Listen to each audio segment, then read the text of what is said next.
It's Emerald, and today we're going to be reacting to the deadliest weapons from every time period. So, let's get into it. Here are the deadliest weapons from every time period in history. The Stone Age. Back when humans still slept in caves, the options for killing each other weren't quite as exciting as they are today. For most of the Stone Age, your best weapon was just that, a stone. They were surprisingly effective. What is a stone gonna do? I know that they can injure people from up close, but how is it going to, make it actually effective from a while away? From a far distance, how is that effective? One hard hit with a rock is more than enough to crack a human skull like an egg. They also weren't too bad from a distance either. Thunk. Yeah, exactly. Eventually, someone had the brilliant idea to put a sharpened stone on the end of a stick and call it a spear. Then, some 70,000 years ago, one guy was like, "Man, I hate that guy over there, but he's too far away to stab him with a spear or even throw a rock at him. What? They didn't have a Minecraft crafting table back then. How is that? How did they get a Minecraft crafting table? That's odd. Ha! You missed! Ugh. Simple weapons like these were literally all that we had for most of our history as a species. But as civilizations around the world expanded, weapons were forced to become more advanced. The Bronze Age. Take, for example, the Macuahuitl, an ancient weapon used by the Aztec civilization in Central America. This weapon combined the best parts of a wooden club and a dozen small daggers, with sharp obsidian blades on the side.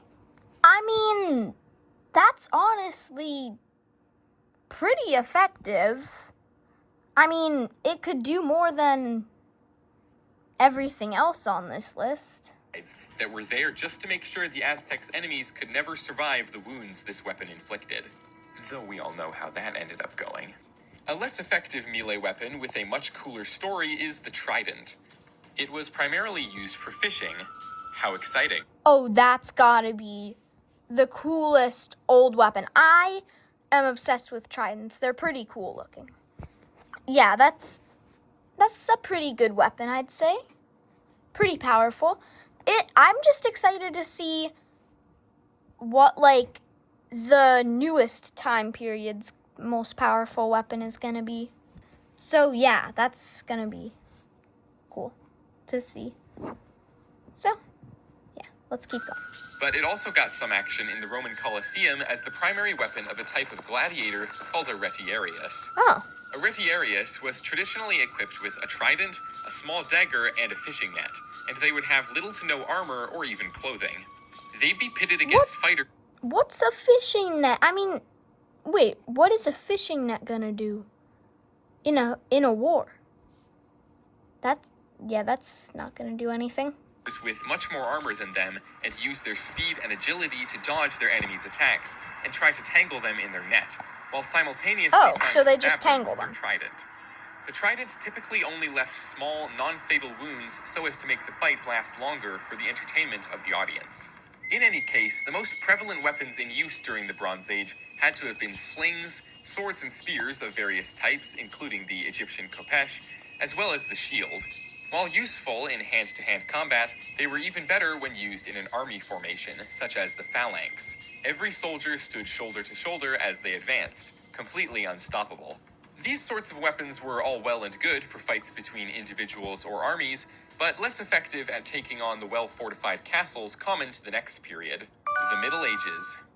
Necessity is the mother of invention, and when the necessity is breaking into a palace and mercilessly slaughtering all your enemies, the inventions are siege weapons. Huge machines usually operated by multiple soldiers that were great at tearing down the dreams of kings. There were so many types of siege weapons that I can't cover them all in this one video, so I'll just go over my favorites.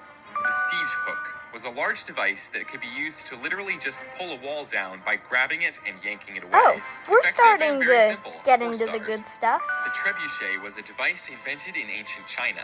Larger and more deadly than a catapult, it could throw a stone weighing 200 pounds to a distance of up to 275 meters. Now, see, that's a better way to use stones. or almost 3 football fields. Very terrifying, 5 stars. The ballista was basically a giant, really destructive crossbow. The crossbow is already cool, and making it bigger is a good idea in my eyes. 5 stars. That's also really Battering cool. ram was a log held by a bunch of soldiers that they would use to repeatedly hit walls and gates until they broke. How can you even call this a weapon? It may have been effective, but consider how annoying it would have been to use. Imagine the splinters in your skin, the smell of wood irritating your eyes, and the pain if you all dropped it on your poor little toes. Channel is still small enough that armies more formidable on land, other civilizations were busy developing weapons to fight their enemies approaching from the sea. Introducing Greek fire.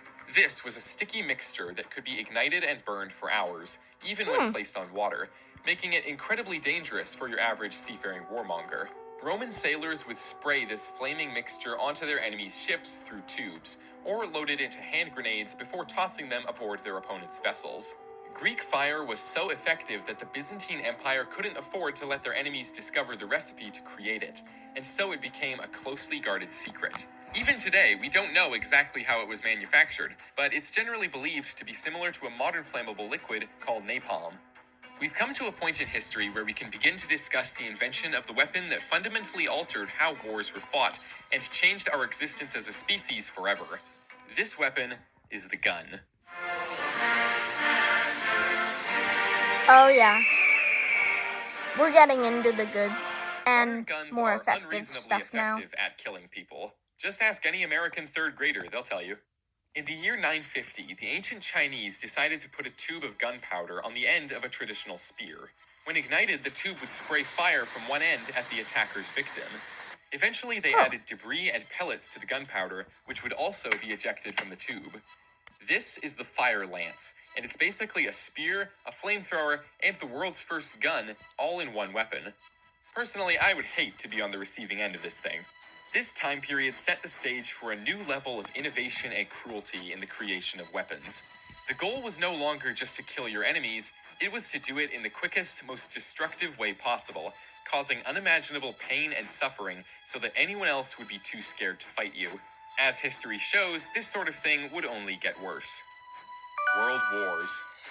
World War I completely changed how our species approached violent conflict. The Industrial Revolution had just concluded a few decades ago, and humanity had so many new technologies to try out for the purpose of killing. The soldiers of the First World War saw huge advancements in machine guns and grenades, as well as the invention of tanks and warplanes, which took the fighting to the sky. I don't know why, but tanks are the most interesting vehicle to me. Like, they're just so interesting. Like, I don't know why. I just think that they're so cool. But I'll let us watch the rest of the video. But these are not the most horrifying weapons used during this time. No, not by a long shot. Imagine you're a soldier in the trenches. You haven't seen any action for a few days now, and you and your fellow combatants are relaxed. You take turns keeping watch, but there's been no enemy activity to report. Suddenly, however, your watchman calls for your attention. An enormous cloud of yellowish-brown smoke is on the horizon, being blown towards you by the wind at an alarming speed. Wait, they had poison gases in World War I. We need to see what this is. You're a trained fighter, so normally you wouldn't be scared, but in this case, there is no enemy to shoot at. Your only chance is to run from this new horror, and run you do. It's not enough. You are enveloped by the gas completely, and your skin begins to blister as your eyes swell shut. Breathing becomes excruciatingly painful, and you are screaming. So are your fellow soldiers, shocked and disoriented. If any of you somehow make it out of this cloud of mustard gas, you could remain alive suffering the effects for weeks. Swollen lungs, blistered skin, vomiting, and blindness. Before you finally succumb to death. Gas attacks of many varieties were used by both sides in World War I, but none were quite so horrifying as mustard gas. Eventually, international treaty laws would ban the use of toxic gas in combat, as the effects were seen as too inhumane. In a war that took the lives of 20 million people, that is saying something. World War I was truly the war to end all wars, until it wasn't anymore, when a certain Austrian painter decided he wanted to do some pretty terrible things. Poisonous gases were still used, of course, though in slightly different contexts. Like any other war, World War II started, it was fought for a while, countless people died screaming, and then it was over. The way this war concluded, however, is fundamentally different from any other war fought before or since. Here is the story of the final weapon. Oh. Oh, so the most powerful weapon is nukes, I think they're saying.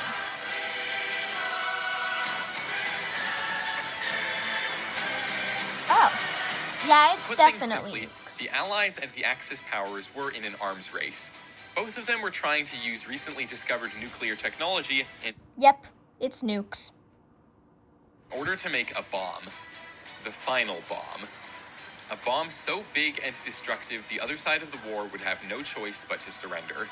When an element known as uranium-235 is compressed sufficiently, it triggers an atomic chain reaction, creating exponential amounts of energy, and thus an enormous explosion. The Americans were the first to figure out how to apply this to a bomb, and not without many scientists and researchers dying to make it happen. Little Boy, the code name for the first nuclear bomb to be used in war, weighed over 9,000 pounds and was dropped over the Japanese city of Hiroshima on August 6, 1945. Tens of thousands of civilians died in the initial explosion, and countless more died of radiation sickness afterwards. World War II officially ended less than a month later. No matter how impressive your tiny mustache is, you can't fight an enemy that can rain horrifying death upon you from the sky. Unless, of course, you can rain it right back on them. Countries around the world entered a nuclear arms race to create the biggest, most destructive bombs possible. It was quickly discovered that the process of nuclear fusion, as opposed to fission, was more effective. This is the same process that occurs in the cores of stars, constantly for billions of years, recreated for a fraction of a second on Earth. The most powerful explosive to ever be created by humanity was called the Tsar Bomba, created by the Soviet Union and tested on October 30th, 1961. The devastating death cloud created by this explosion was 67 kilometers high, or about as tall as 8 Mount Everests stacked on top of each other. How did a bomb make that big of an explosion? I know they're designed to do that, but how? Oh my god.